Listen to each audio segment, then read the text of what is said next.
We're good to go, buddy. I mean, what you want to know? Well, honestly, man, thank you for coming on to the show. I'm excited to have you on this episode. I think you're one interesting guy for sure with an incredible story to tell. So that was one of the biggest reasons I wanted to reach out to you. I'm a fan of your music, but I'm also a fan of the Treehouse Show that you have on Facebook. Yes, sir. Yes. So I really wanted to learn a little bit about how did you even start your whole musical journey? That's a good question. Well, I grew up in a musical family, but none of them, they all just played music, and they still do, or the ones that are alive. But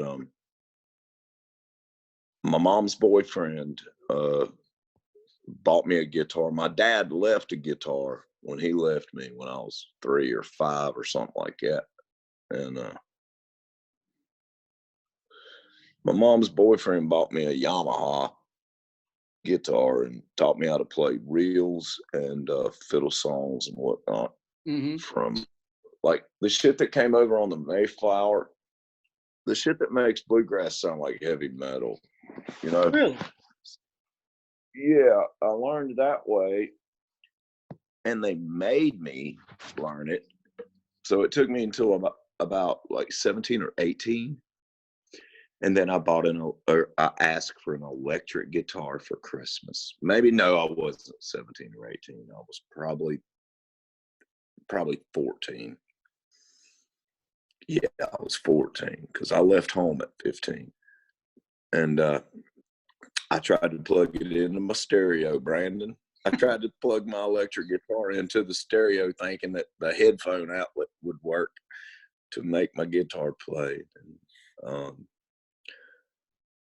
And my true musical journey began when I turned around and looked to my left and met a man named Tim Duffy, who has now started a nonprofit organization. Its name is musicmaker.org, and they need everyone now more than ever. But we were at a blues festival. I was too young to drive. I wasn't 16 yet, but I was already obsessed with all this music, and I didn't understand the lineage of it, but I just knew I liked it. Mm-hmm.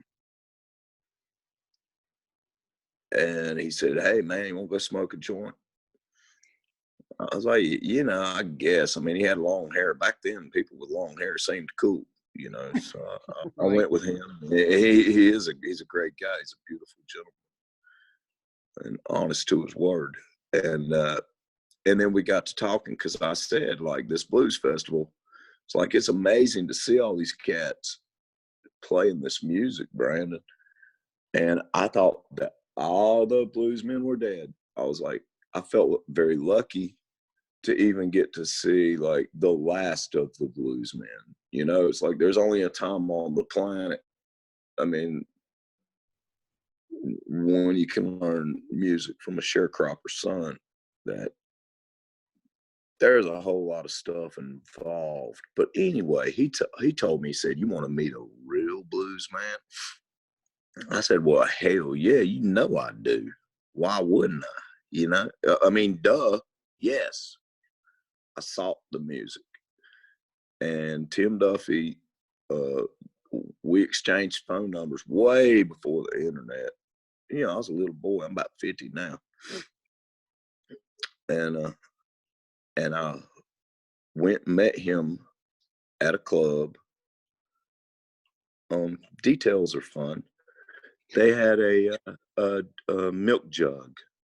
I guess they'd rinsed out a milk jug and filled it full of moonshine, and they started dumping. Let me think here, Brandon. They started dumping Thunderbird.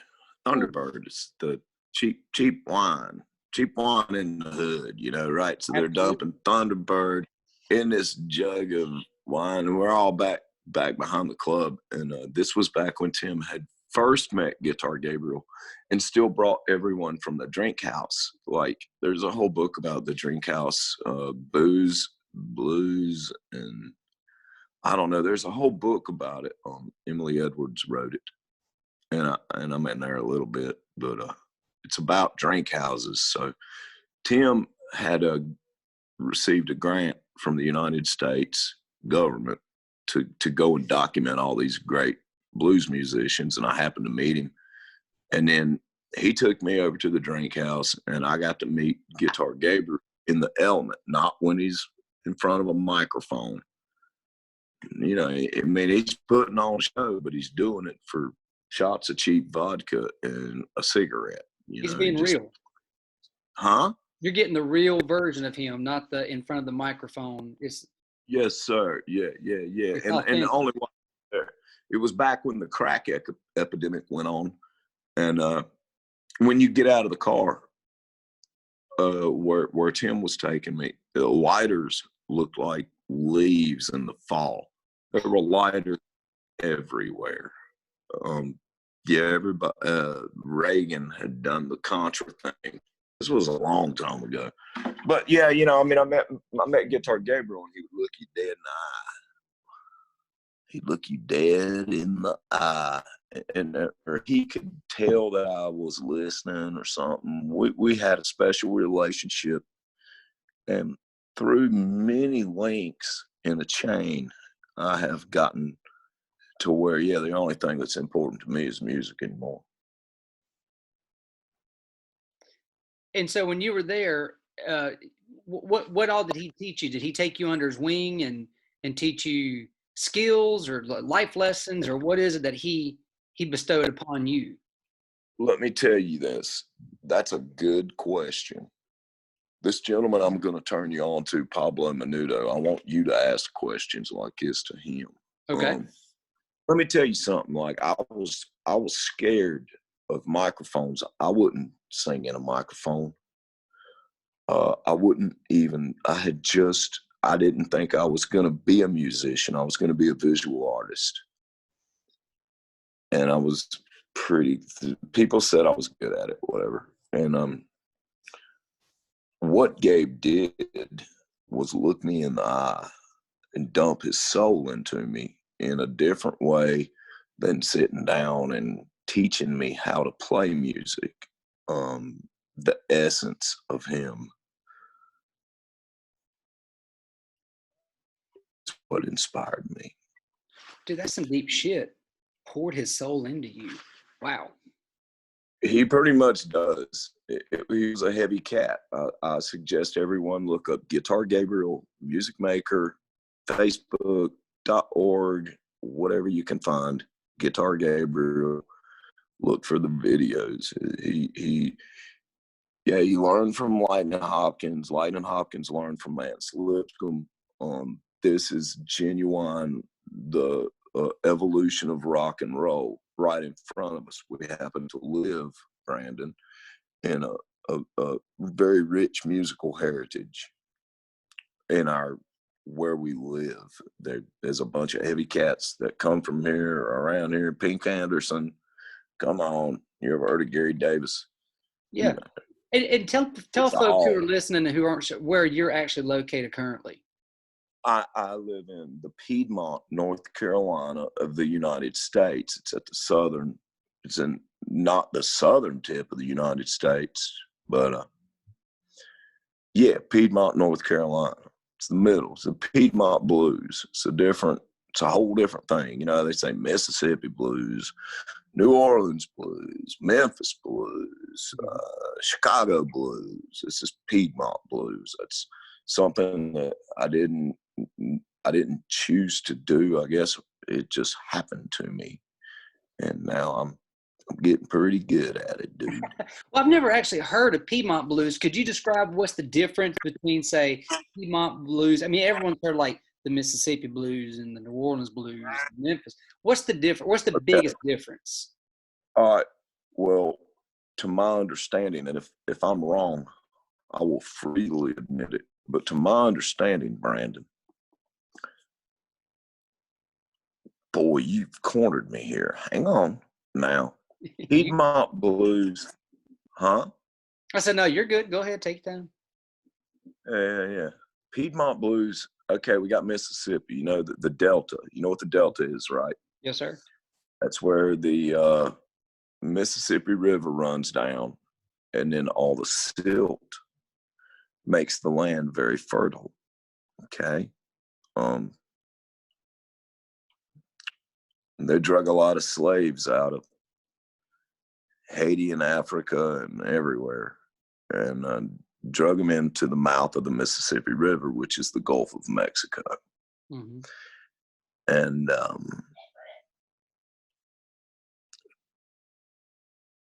apparently, I don't know if this even applies, but you know, all the suffering and everything like created like, and the 4-4 beat, the cats that came over on the Mayflowers or whatever, what do you call them, Christopher Columbus or whatever, all them cats, they you know, they brought over all these songs that ain't like what we listen to, and then they started bringing the slaves in. And New Orleans, I spent a lot of time in New Orleans kind of studying this music, tracking it down. I want to know where it came from and how it exists. And you know, they made it illegal for any more than one African to play a drum at one time back down there. That's why we have Armstrong Park in New Orleans. So anyway, that you know, that steeped up to the Piedmont. And actually, I should be more well informed on that question. Why does it make it Piedmont blues? The Piedmont, we were. This is not the East Coast where there's the Outer Banks. In North Carolina, we have the Outer Banks, and then if we go towards that other ocean, there's mountains. So the Piedmont was a place where they grew a lot of tobacco, and a lot of, I think when, and I may be incorrect, but I think when the slaves were freed, but you know, there was a transition time there. A lot of cats became sharecroppers, and it created a rich musical heritage in the Piedmont of North Carolina because, yeah, tobacco, I think. Is there more of like a bluegrass influence on Piedmont blues as opposed to other very types of blues? That's a That's good just one. guessing. I have no idea. You know, I need to check on that myself, B. Okay. But no, I think, but I hesitate to speak on that. Don't you love it when somebody just doesn't know something and admits it? I'm Yes. like, that's a question, dude. Yeah, no, I would much rather you tell me you don't know, or for people to say, you know what, I don't have any idea, or let me get back to you, instead of trying to dazzle somebody with bullshit. There's enough of that goes on. Yeah, I can run a lot of shit on you all day long. No, we ain't trying to do that. We're trying to talk real talk here. So when did you first start playing in front of people, and when did you know this is what Abe Reid was meant to do? Oh my God, that's a beautiful question. I had a son when I think I was 16 when he was born. I quit high school, started a job. I'd already been in guitars and knew I loved music. And I knew I was going to make art, but I didn't know what kind of art. And I was getting tired of carrying around all the stuff it takes to make art, and then much less the physical painting, you know, because art is the process, not that square in the corner when you're done. So I was getting tired of carrying around paintings. And I needed to be able to make art that I didn't have to carry it around. Like if I sat here and played songs for however long I want to, they live in my heart. I don't have to load them in the truck, you know? I mean, I have to carry some guitars and amps around and stuff. This is the cost of doing business. But I think I was maybe 23. I had a 3-year-old son, and I'd spent some time with this beautiful poet, Paul Duffy. He's Pablo Menudo on the internet. That's who I'd been spending time with. I think I was in my early 20s, and I put all my stuff in a car, in a truck, and I drove towards Asheville because I knew I could busk there. You know the term busking. No, I don't know busking. Busking, B-U-S-K, busk, is a term that people use to play music on the street. It just means playing music on the street, getting tips. You're a busker. You know, so I knew I could busk up there. I knew I needed to get to New Orleans to answer to your question here. So I went up there for a little while. I just decided to go to New Orleans. I went to Asheville, played up there. I was trying to put a band together, and I did for a little while. And I moved to New Orleans, and woke up every week. And at first, I just played harmonica. Mm-hmm. I was scared to sing in front of people. And I played street music in the French Quarter of New Orleans for several months. I learned to sing a couple of songs, you know, and when you're doing street music, Brandon, it's not like you're doing a show. You know, once you get too big a crowd, the people in the back can't tip. So you got to kind of call it in, let some people walk by, and then drag a new crowd. If you take a picture, leave a picture. You know, people be coming up with damn cameras and taking your picture and stuff. And you're like, there's all these little funny sayings. Applause are nice, but they don't buy red beans and rice. But I cut my teeth in New Orleans, and then I came back to Statesville, and I had broken up my family with my little boy. It was hard. Mm-hmm. And that's part of what's fueled me to make sure that if I'm going to play rock and roll, I do it for real. Because I did, you know, I left my kid, you know, and shit. And so I came back to Statesville, and my friend Scott Sharp from the Blue Rags and Nick Hallfield from the Blue Rags, and also Screaming Jays. They're an incredible band. I encourage everyone to check them out. Wow. But we were all just kids, and they were still just like chappies. And I'd already had a kid and traveled around, and I wasn't scared to scream in a microphone in front of people at that point. And we started a band, and we were signed by Sub Pop. We were signed by Sub Pop before Cobain killed himself. You ever heard of Nirvana? Yeah, I think I've heard them once or twice. Yeah. Yeah, they were a famous band back then. And they were signed by Sub Pop, right? Yes, sir. Absolutely. That's where I've heard the name. Yes, Soundgarden, all those guys. Yeah. My mom, you want to name drop? Hey, John Bonham flew to Asheville. Do you have good cell phone service, Abe? You're breaking up on me. Do you have good cell phone service where you're sitting? I don't know. It's probably better looking up. Anyway, yeah, so Kansas Suns, and we got a record deal, and it just did an article in the Citizen Times about that the Blue Rags are the reason that all the bands. What happened with Brandon? Say that again, Abe. I lost. It's all right. No, I feel like that was something that was important. You said the article in the Citizen said something about the Blue Rags was the reason. Well, you know, the same thing happened in Athens. Okay, when REM got signed, this was back before the internet, and we all actually thought we could be rock stars. You know, right? Or back when there was still intellectual property, and yeah, you know, John Bonham flew to Asheville, and took me out to eat sushi. I was strung out on heroin really bad, and I just ordered everything on the menu just to see if they would buy it, because I'd heard about record deals and stuff. But come to find out, speaking to him later, he's a kind, gentle dude. He's kind of more of a Buddhist type person.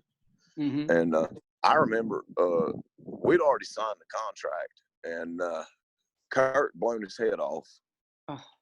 and everybody thought Courtney Love did it. And I looked him dead in the eye.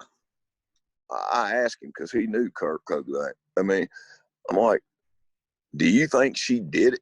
He was like, no. I absolutely know Courtney did not do it. Kurt went up there and blew his damn head off. But anyway, they had blown up, and him blowing his damn head off made a damn bunch of damn money for him too. So they were just signing bands like crazy. We were the first acoustic punk band or whatever signed to Sub Pop or something. I don't know. They sent me to rehab, Mm-hmm. and 3 days into kicking, I grabbed my guitar and walked out the door. So Chris Cornell was going to produce our first album, is the way he explained it to me, because I was a big Soundgarden fan. Yeah. Or I had just learned about Soundgarden. I was obsessed with blues and ragtime and stuff like that. So, you know, I woke up at my bass player's house when I met my daughter's mother. I got 2 little girls. And when I met their mama, we climbed up through a ladder through the hole in the ceiling and slept on a mattress that I can't figure out how they even got up there, but it was up there, and that's where we slept. And I'd get up in the morning and go down and turn on music, whatever was down there, and Incesticide was down there. Nirvana's Incesticide, and I knew we had just been signed by Sub Pop, right? Yeah. So, and it had their little name on it and everything. So I'm like, well, let's see what these guys got going on. Because at that point, I made fun of all those people, the Nirvana, Pearl Jams, Soundgarden-ish, The grunge guys, the grunge scene. Stone Temple, whatever. You know, I was like a freaking, didn't listen to any music past like 58 or something. You know, really hardcore into studying old music. Mm-hmm. And but playing it like badass, I guess. I don't know. All that stuff's gonna come out eventually. But yeah. What was the question? You were talking about how you guys were assigned to Sub Pop, and Cobain actually ended up killing himself, and how you, after 3 days of rehab, you kind of walked out the door with your guitar. I split. They had to fire me because John Bonham, like, I talked to him. Well, they backed me in a corner. God, should I tell? I'll tell. I don't even know what I want to even tell you how much about it. But they backed me in a corner, waited till I was dope sick, because I was a heroin addict back then. I mean, that's been 15 years ago. And I signed a piece of paper that got me out of a personal management agreement with another dude that was really had my back. And then I went to rehab, and I didn't stay. And then I got fired from the band. Long story short, I got fired from the band and started the Spike Drivers. You know, it took me a while to get cleaned up and stuff. Sure. Yeah. But yeah, you're just playing rock and roll, man. It's like I'm watching these videos of Dee Dee Ramone talking about being in the Ramones, and he explains it really well. It's like back then you almost thought that was what you were supposed to do. You know, I didn't drink, I didn't smoke, I didn't like any of that stuff. But yeah, as soon as all the attention and you start blowing up, even just one city, which somebody put everything into perspective for me, Brandon. They said every city's got its favorite band, you know. So we were the favorite band for one of these little North Carolina, Asheville, for a little while and all that, and that was cool. But when you've been the little nerdy kid that nobody's ever nice to, and then everybody starts being nice to you, it kind of goes to your head that way. They call that the LSD, lead singer's disease. I was the lead singer, you know, so I got a lot of attention. I think that's because everybody can speak and has a voice. Not everybody plays guitar, bass, piano, or whatever, but everybody can talk, you know, so they gravitate towards the lead singer. And so, yeah, you know, I let all that stuff go to my head and started doing drugs and blew my record deal properly. Which I mean, that's rock and roll in the first place, right? I mean, you got to hey, go man, through all the turmoil and back when Walmart had CDs way back in the old days, and I knew I'd been fired from this band, and I knew they had to make this record without me, and they did, and they did a great job. These are my dear friends, and I let them down, and I accept that. So I'm walking in through a Walmart, like, I don't know, mid-90s or whatever, and there they are. And there's the Blue Rag CDs right there in Walmart. So, you know, now, have you it guys? was Are they that still together? distribution. Huh? Are they still together? The Blue We Rag. do reunions occasionally. I mean, no. Jake's got his own thing going. The piano player. We were a three-piece when we were signed originally to Sub Pop. We didn't even have a drummer or a bass player. This was a guitar player that played like Django Reinhardt, if you've ever heard of him. It's more like the snare drum on guitar. Okay. And then I had a piano player, and the piano player played bass with his left hand, and he was scared to sing. Scott wouldn't even face the crowd. We were just little boys. We grew up listening to Woody Guthrie and Brownie McGee and Sonny Terry, and we did not like electric anything. So it was all pretty much, you know, acoustic, except that it had to be amplified to get to the thousands of people that wanted to hear us at that time. So I don't know. We were like an acoustic punk band. I don't know. Anyway, can you find any of your? Where can folks find your music? Is it on Apple iTunes or YouTube? If they want to go hear some Abe Reid stuff, I have CDs on iTunes and CD Baby, and you can go on YouTube, and there's all kinds of stuff on there. The Treehouse show is getting ready to come out. The first 10 episodes are getting ready to come out on YouTube, coming up real soon. They're edited where I don't just stand there and look stupid for it's art, Abe. It's art, man. You're good at it. I don't know about that, brother. But hey, real quick too, I want to ask you a question that there's a legend that is around Statesville, because believe it or not, as you well know, you are a legend in Statesville. And anybody hears that Abe Reid's coming, there's a little buzz that you're coming to play.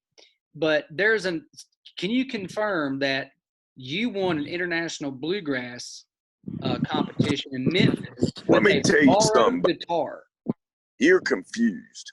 Let me explain this to you. I won the international blues competition in 1998. I won first place. After I won first place, because I won first place, I had been in jail. This is all in the little blues history books, dude, if you look it up.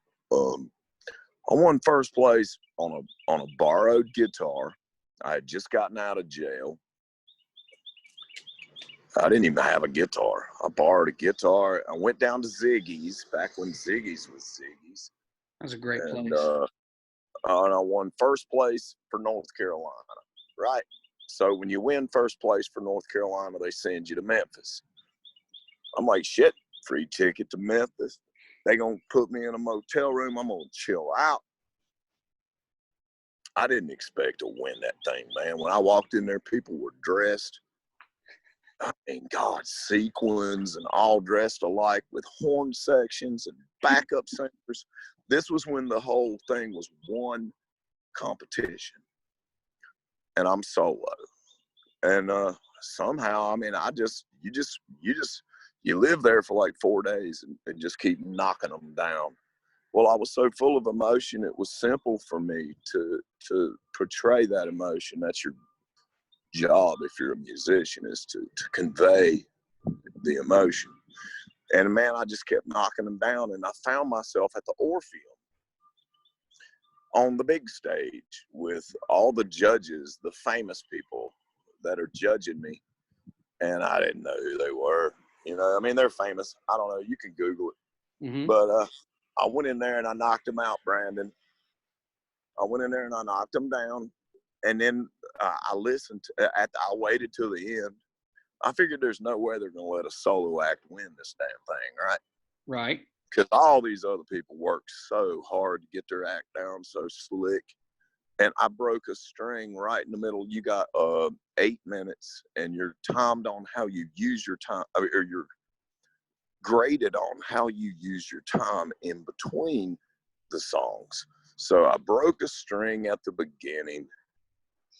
Anyway, I had to switch to harmonica. It was a magical, happy accident. There's no way I should have won, except I was absolutely the best. So anyway, I sat there and watched them announce the third place winner of the 1998 International Blues Competition is, I figured they'd give me third place, maybe second place, right? Yeah. Once they told who the second place person was, and who remembers who was second place? I don't. But They do. well, That person does. man, I was halfway to the stage. I knew it. When I played my last song during what I was being judged on, the whole place just went crazy. I played a Guitar Gabriel song. Poodle Dog is what I played, and I wore the shirt that Tim Duffy gave me from Music Maker. He gave me he gave me a bunch of Gabe's clothes, and I was wearing one of his shirts for good luck. And by the time they announced the first place winner, Brandon, I was already halfway to the stage, boy. I already knew I won that thing. I was like, all right then. But after that competition, Bears No Team, they switched it into 2 different competitions so that solo people don't get to win. Because I woke up in the same motel with all them guys, and they were not happy. They were not happy. They were like, fucking go back to North Carolina, you asshole, or something. Yeah, you brought a bar guitar, no sequence. Yeah, I borrowed a couple guitars, and then I broke a string, and the person didn't know how to put the string on it correctly, so I had to switch back again. Yeah, it's just like how you play it off. It's like part of being. There's more to it than just being able to play music. Yeah, I mean, you have to be a performer. You're an artist, right? So you have to be able to go with the flow and be able to adjust with the circumstances that are going on. So once you won the competition, what did that lead to? Was a door open? Was there a record potential deal there for someone? I mean, this was a long time ago. If you want to get into it, what happened was that because I was a solo artist, part of what I won $1,000. I won a recording contract at fucking whatever where ZZ Top records. Just Ardent Studios, which I didn't know at the time, but it's a famous place. And I won all these gigs that I was supposed to get in a bus or ride on a plane or whatever and go do all these gigs. But because no one had ever won the International Blues Competition solo, mm-hmm. I kind of put them all in a conundrum.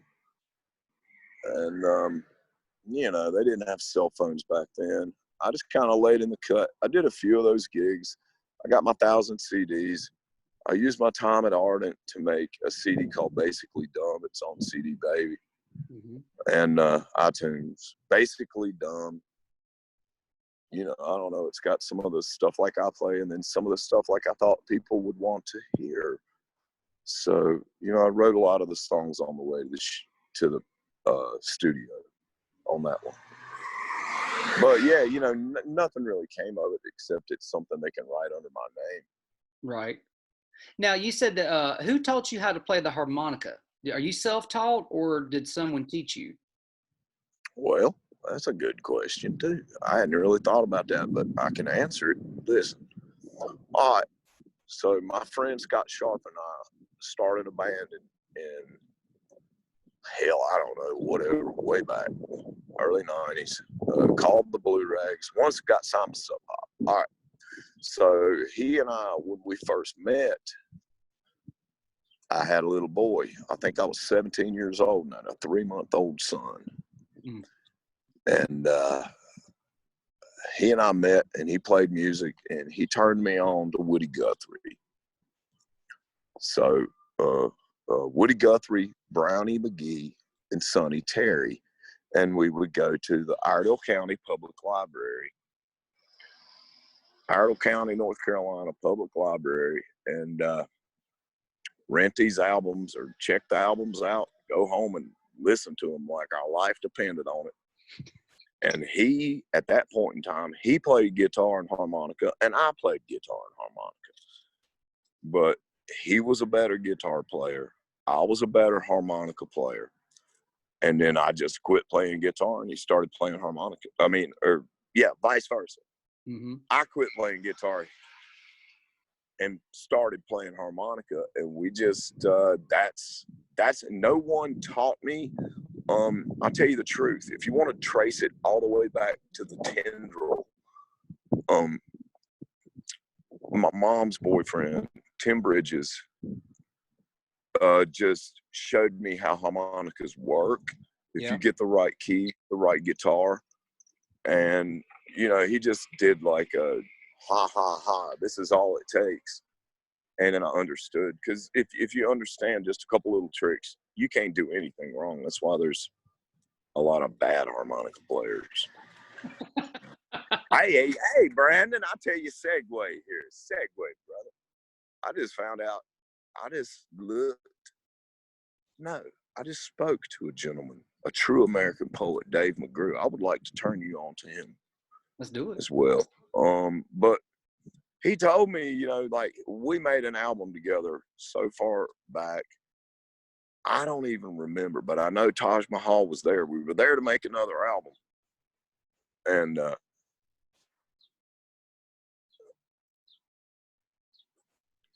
he's telling me, like, you're all over it. I'm like, are you kidding me? He's like, yeah, you did great. Like, this is me as a little kid. So if you look up Dave McGrew, fruit pickers of the Northwest, whatever, that's Taj Mahal and me playing all over it, And how old were you? It was You're young, you said, right? like, I just found that. Huh? You were young when this happened, right? Yeah, and I was blessed. If you've ever woken up in the morning with Taj Mahal smoking a cigar, sitting right beside you on the porch, not for 1 day or 2 days, but days. It's a very unique thing. I was just reading a book about it's the photographer for that one of the official photographers for Woodstock, and Bill Graham, Fillmore East, wrote a book, and they're throwing all the books away at the library. So I got a copy of it, and I was reading it. And Taj was there. Taj played the original Woodstock. I didn't know all this at the time. I don't know. You want to talk about Taj Mahal? I got great Taj stories. Yeah, man. absolutely. Hey, man, you're a You know storyteller, and I'm here to listen. I do not. So this You is don't good. know who Taj Mahal is? I don't believe so. Don't worry about it. Trust me, he's there. I'll learn. Yeah. I took my girlfriend to go see him. And Brandon, at this point, I played rock and roll my whole damn life, right? Yeah. So if I'm gonna drive somewhere and not play and pay money to get in, it better be a damn good reason for it, because I'm sick of bars and all that. But I rolled up in there, and she bought her some tickets to go see Taj at an intimate performance. And I grabbed my girl. by her belt loop in the back, and I push her all the way to the front.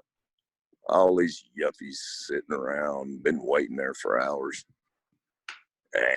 Whatever. I pushed her right to the damn front row. Pushed her right in front of all them little boys smoking their organic cigarettes, and put her right on the damn front row. And Taj he's an elderly gentleman now. I hope he's doing well. Lord God, I hope he's doing good. But I pushed her right to the front row, and then when we left, you know, you've heard the expression, I creamed my panties. Yeah, I've heard that. Yeah. Okay, you know, I thought that was just an expression. And she said, oh my God, I just creamed my panties. Because, you know, I pushed her right up next to him. He is a brilliant dude and all. I mean, I didn't cream my panties or anything. But my girl was like, I creamed my panties. I'm like, are you serious? And she's like, yeah. And then I checked, and she had. Hey. So his music touches people. He's a brilliant individual. His name's Taj Mahal. Check out Giant Step. That's where I'd start. He had a band called The Rising Sun. When Jerry Garcia died, we were opening up for Johnny Winter, and I was the harmonica player backing up a dude named John D. Holman, a proper Piedmont blues musician. And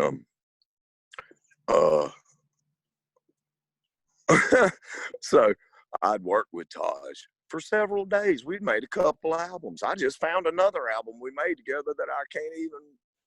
Well, one thing's for sure, Taj Mahal's going to get more streams because every dude who has a wife and girlfriend are going to let him listen to him after this. They already know it. They already know it. They already know it. They already know it. Them dudes don't want to know it. That don't intimidate me. Good music's supposed to make you want to fuck, dude. That is true. I believe it. And anyway, so I asked Taj, I feel like I'm all cool and like we're old buddies now or something. And like, hey, Taj, you know, what do you think about Jerry Garcia dying? And then I said, have you ever worked with him? I said, you know, Jerry died. Did you ever get to meet him? He looked at me like I was the most stupid person in the world. He said, he said it with his eyes. Like, you idiot. I'm the bass player on Old and in the Way. And I didn't know that he had worked with Garcia and the Dead. I mean, he's worked with the Stones and everybody. Come on, dude. It's Taj Mahal. He's just, I don't know. I didn't understand that. I was trying to introduce my friends to him. You know, I felt so cool, like I'd made a record with Taj. And he's like, who are you? And what's your name again? I'm like, Makes you go back from here to being like this. Brings you back down to earth a little bit. yeah. Oh, he did that. He was nice to me because I kept reefer. He can't fly with no damn reefer, man. I'm like, shit, I got that damn Appalachian reefer for you. We cut up, you know, but yeah, he meets people everywhere. Anyway, continue. So you went from you won the festival, the International Blues Festival in '98, and then after it ain't a festival, it's a competition. Sorry, competition. What happened after that? Where did your career go? What happened after I spanked all their little butts? Yes. And pissed them all off and made them all look at me funny. Got my name in all the papers and on TV shows and stuff. What happened after that? To be honest, I think I went back, started shooting dope again for a little while. Mm-hmm. And, you know, I finally, it took 3 or 4 rehabs and I got myself cleaned up. I was in a really bad car wreck. My daughter turned 2 in a coma. It changed my life. It pulled me back together. I tried to believe in God again and studied my Bible best I could. And then I got disillusioned with the whole I'm not sure if it's church or the whole way they wrote that book, but I do what Christ says is good. Then, lady, two little girls that are now. Well, wait a minute now. What happened after that? Yeah, right. Yeah, I had two little girls,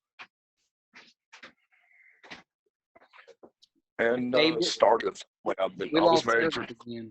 19 years. No, I need my cigarettes. I Huh? got you. I said we lost service again. I'll stay outside. It's cool. There you are. Baby, give me them smokes. Baby, I have to go back to the motherfucking store because she. Oh, that's real life. That's real life right there. That's real life. So let me ask you this, when you're going through these difficult times, the rehab and whatnot, are you relying on music to kind of help you get through? Are you writing songs? You know, I have family history of drug addiction and mental illness, and I actually lost my stepfather to that addiction at Christmas last year. So Yeah. he's not a musician, but he is someone that music helped him try to get through a lot of low times. So you as a musician, someone who is a creator and an artist, did music help pull you out of some of those difficult times? My mother, my children, but head and shoulders above all of that, music, Music. music, music. Music is, it's the only reason I want to wake up. I don't even want to wake up in the morning, Brandon, but if I do, I jump up with a song in my heart and I start. And I listen to music all day, and then I play music. And then when I stop playing music, I turn music back on. I just care about it. I mean, I'm done watching Seinfeld. I love Seinfeld. I love all that shit. I mean, I want to do filmmaking too someday, but right now, yeah, music saved my life, man. Rock and roll. And what type of music? I know also you're an Iron Maiden fan, I believe. Is that correct? Or Judas Priest? Hang on. Say it again. I said I think you listen to all types of music, not just the old school stuff you listen to, the blues. No, But you're also a Maiden Priest fan too, right? cheese and crackers, man. Bruce Dickinson. Yeah, give me a break. Yeah, and Rob Halford. I Yep. worship at the altar of Rob Halford. I believe that Rob Halford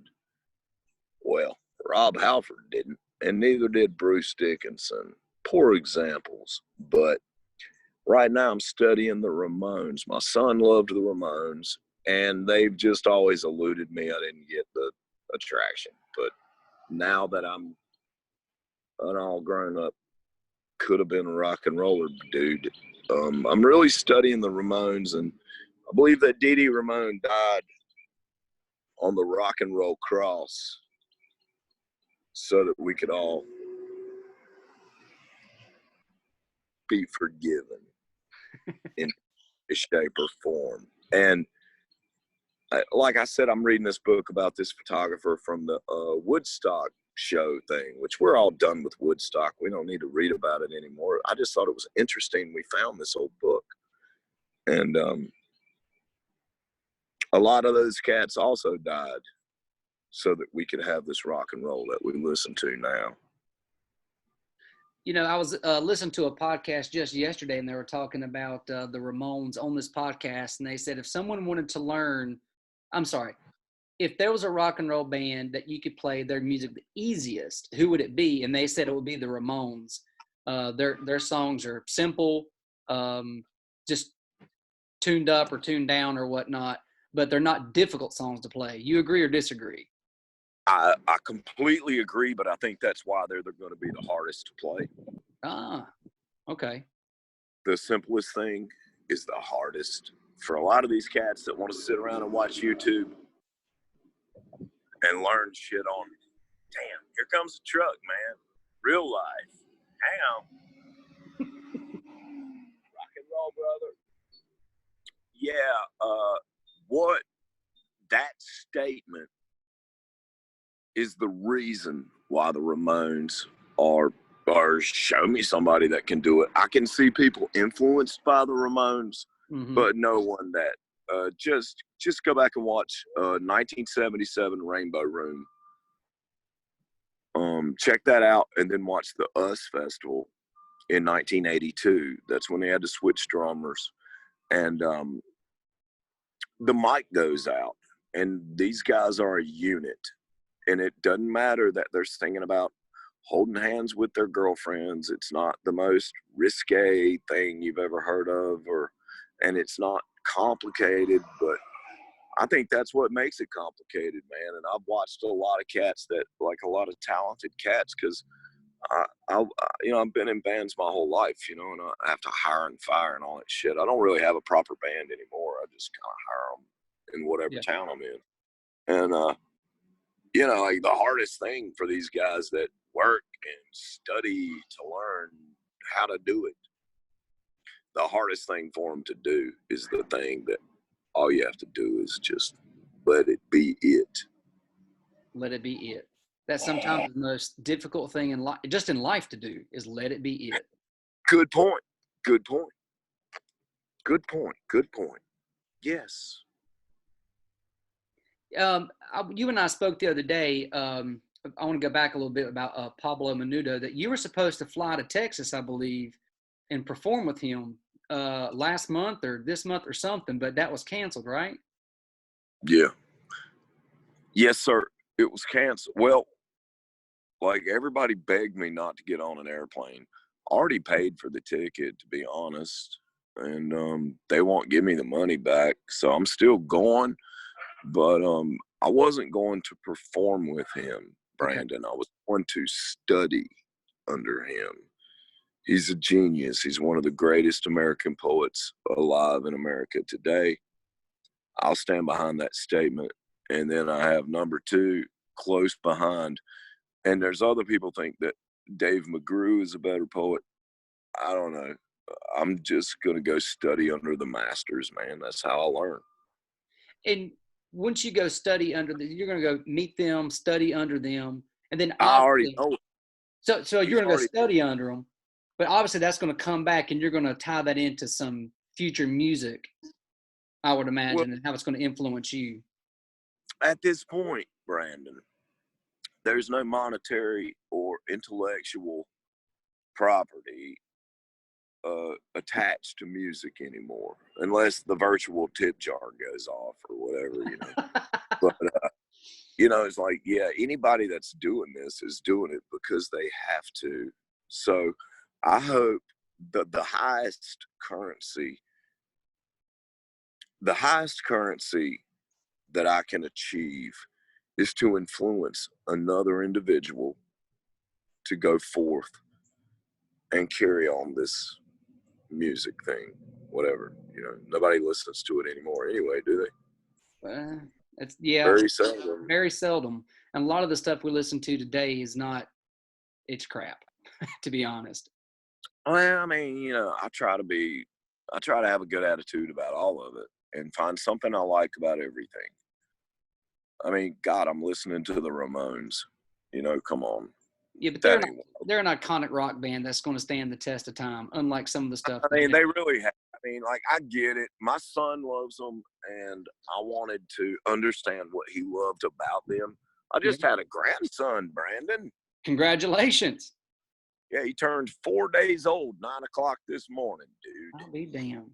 Hey, you were talking just a second ago about passing this down to other people. On your Treehouse show, there's a young gentleman. I don't know if he's related or not, but he plays the piano with you, or you're teaching him piano. No, he's teaching me. He taught me that. He's 13 years old. His name is Benjamin, and he's my friend, and he's my girlfriend's son. He's Travis Weddington. He's also a great musician from Iredell County. It's their son that they had together.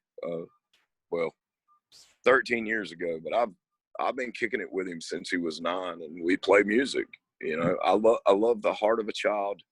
I love the mind of a child, and especially when it's expressed through enthusiastic, like music. Like the kid just wakes up with a song in his heart, and I do as well. That's a special gift, man, because I don't wake up with a song in my heart. I don't. I wish I did. I wish I was more creative that way. But I've sat down, I've tried to write a song, and I can't get past the. So it's something that's so simple, but yet it's not. For folks like me, it doesn't come natural. But what's the first song you think of every morning, Brandon? I don't know. That is a good question. I do not know the answer to that. Well, I do know what I wake up thinking of every morning. My girlfriend drives her crazy. What is it? Oh, this one today, it's a Ramones song off that 77, The Rainbow Room. Fuck. I want to peel a banana. I don't know. It's just, you know how Ramones songs are. They're Yes. the same. It's just a silly song that I, woke up this morning and it was like, as soon as my dream stops, my eyes open, and I'm trying to remember my dream, but this song is, already on my mind. So I lose my dream. So because I wake up every morning with a song in my heart. Continue. I have to, well, you know what? I think I probably, or most of us probably do wake up with that song in our heart, but we're not in tune to hear it and to realize it's there. So I think tomorrow I'm going to do my damnedest to wake up and realize what song is in my heart. Because I think you're right. It's probably there. I'm not listening to it. Part of me wants to tell you to do everything but that. Okay. Because I don't know if it's like a blessing or a curse. It's just the way God made me, I could see it could be a blessing and a curse all at the same time. Yeah. People act like it's all cool to be rock and roll boy and everything. But hang on, you got it. All right. But yeah, it can. I meet the guys that used to think I was a cool dude. Like I never got to be cool boy until I played music, and then guys were really nice to me and stuff when they were in college and shit, and now they're out of college and all of a sudden they're architects and can afford to pay me $1,200 to come play at their house. So I wouldn't exactly hope to. You're all right. Look, my girl be apologizing. Give me that light, baby. You're fine. We like it real around Y'all here. play rock and roll? Say that again? Do you play rock and roll? I do not. I have a guitar and I do a little bit of strumming, but I would nowhere say I'm a guitar player, but I do love rock and roll. Yeah, me too. I'll tell you what album I've been playing a lot here lately is Montrose's album from '73, Montrose. Uh-huh. I'm a big I love that type of music. I love Southern rock. I'm a huge 80s heavy metal guy. Guns N' Roses and Motley Crue. Those are some of my favorites. And right. Appetite for discussion. Right. Okay, done. Well, hey, I tell you what, they're a big Southern rock fan. I got a story for you if you're in the mood. I'm always in the mood. Ain't there a band called Leonard Skinner? Anybody ever heard of them before? Absolutely. I think there was a band called Leonard Skinner a while back that they took African American music and blended it with the way that we are and turned it into Southern rock. Not the first, but one of definitely the most prominent and one of the first. Leonard Skinner. All right. So, they were in a plane crash. You ever heard of that plane crash? Yes, sir, I have. All right. Well, because they're a rock band, they had to have a drummer, like some crazy guy back there playing drums,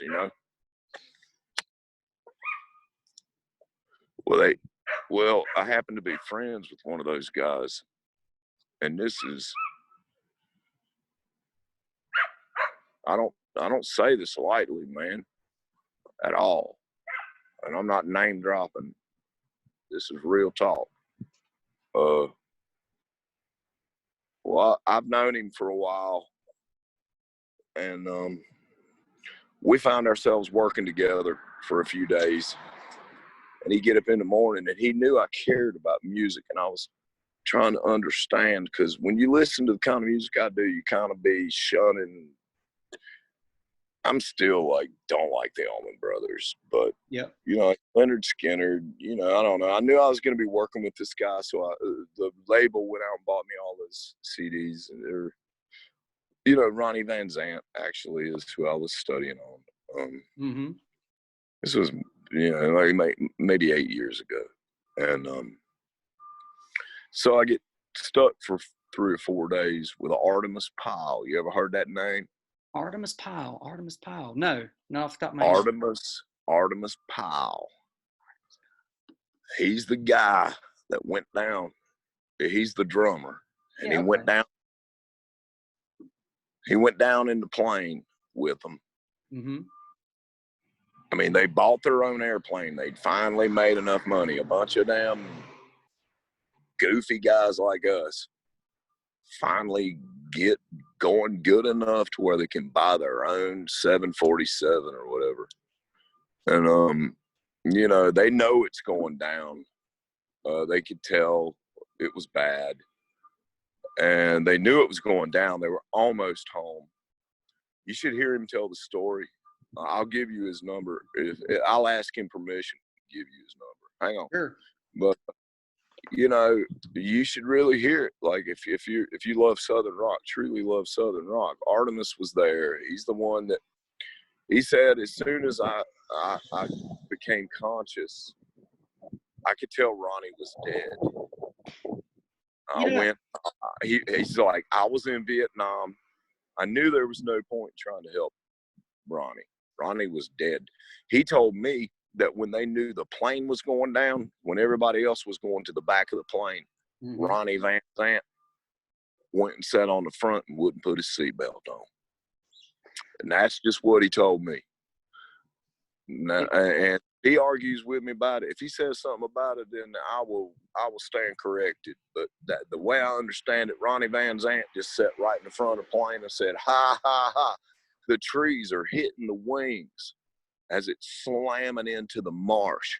So all the backup singers and everybody are all piled up in the back of the airplane that just crashed. Artemis is the only one that's mobile, and he's broken into pieces, covered in blood. He's got a beard as big as an, you know, vinyl album on his face, and his hair goes down to his asshole, and he's covered in blood, and he's crawling through a swamp, and he comes up in this gentleman's backyard. He's trying to save his fucking band. All right. And he climbs up in this guy's backyard, and he pulls out a gun and says, get the fuck out of here. So Artemis crawls back into the swamp and goes down another freaking ways, and then finds the next house. And then that's the one that called the people that brought in everyone that saved the backup singers. And I'm not going to name drop. You know what I mean? All those, Gary Rossington and all the people that lived, you know, but Ronnie did not live. And like every time I see Artemis, I'm like, give me your autograph, Artemis. For my, you know, I think of someone, I'm like, give me Artemis Pyle's autograph. And he writes it, and he puts a big bird on it and says, free bird, Ronnie Van Zant lives, Artemis Pyle 2020. He's a beautiful individual, but crazy as hell. He plays rock and roll. You know, what are you gonna do? You gotta be a little crazy. You know, I think I saw him in an interview.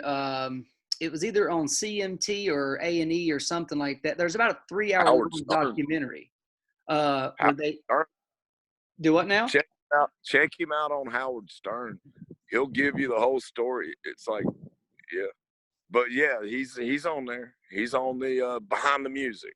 There's a Behind the Music. There's like a 3-hour long, I watched it this summer, a 3-hour long documentary about Leonard Skinner from the beginning to the end.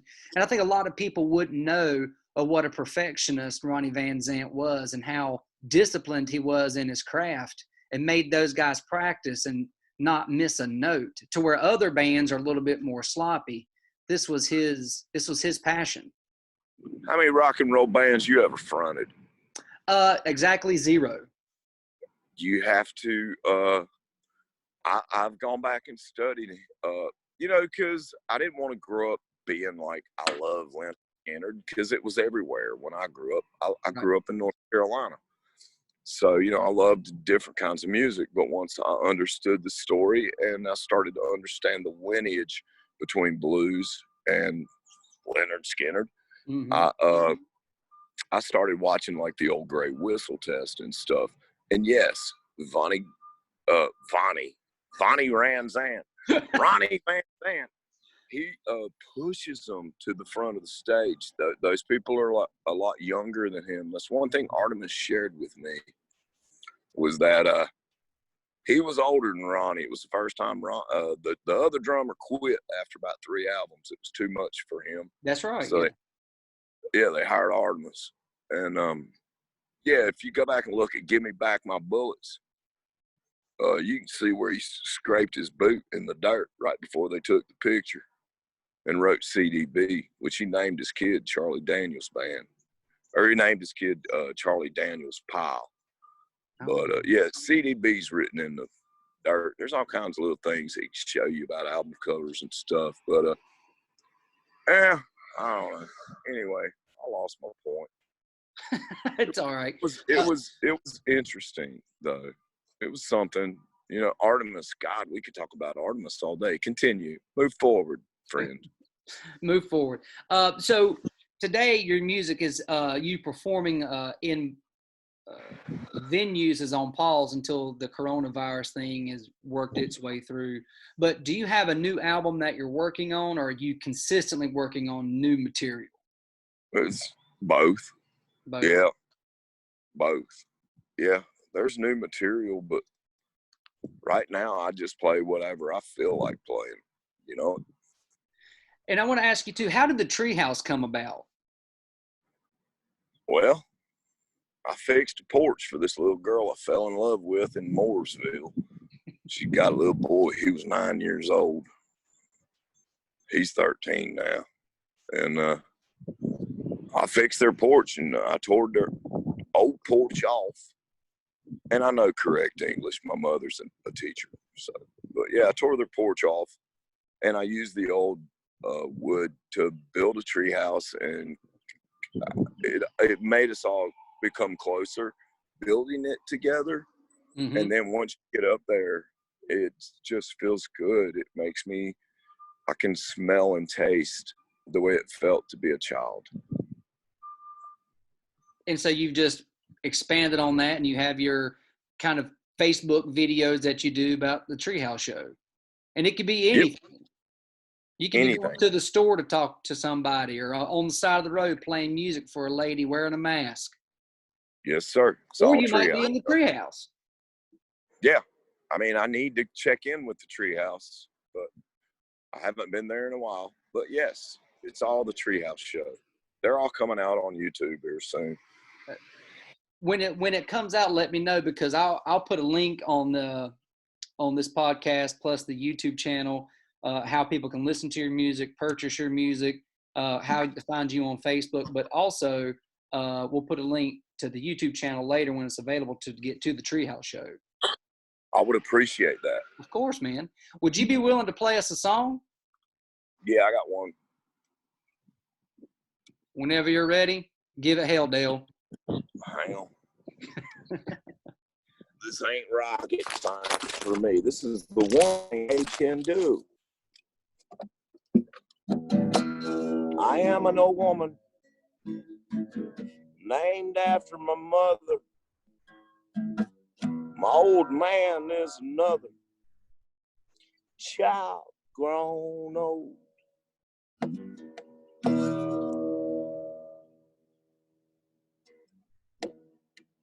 And if dreams was lightning, thunder was desire, this whole house would have burnt down a long time ago. So make me an angel that flies from Montgomery. Make me a poster of an old rodeo. Just give me one thing that I can hold on to. 'Cause to believe in y'all's living is hard way to go. When I was a young thing, yeah, I had me a cowboy. He weren't much to look at, but he was a free rambling man. Yeah, but that's been a long time. Yeah, no matter how hard that I try, years just flow by like broken down dam. Make me an angel that flies from Montgomery. Make me a poster of an old rodeo. Just give me one thing that I can hold on to. 'Cause to believe in this living is just a hard way to go.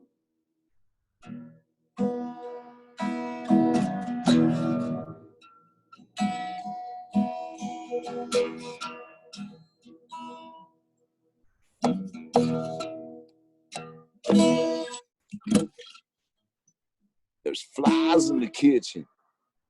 I can hear them and they buzzing. I ain't done nothing since I woke up today. And how the hell can a parson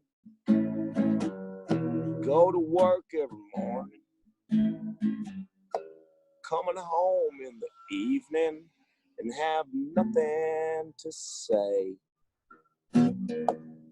Make me an angel flies from Montgomery. Make me a poster of an old rodeo. Just give me one thing that I can hold on to. To believe in y'all's living, it's a hard way to go.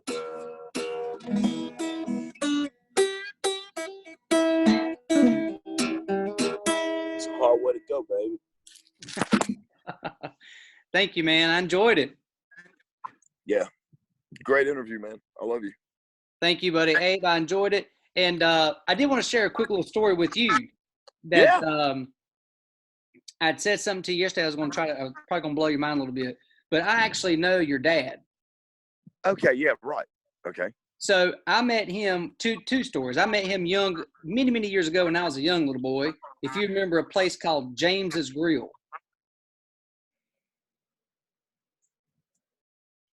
Do you remember James's Grill in Statesville? Oh, James Grill? Yes. Yeah. Betty and Everett?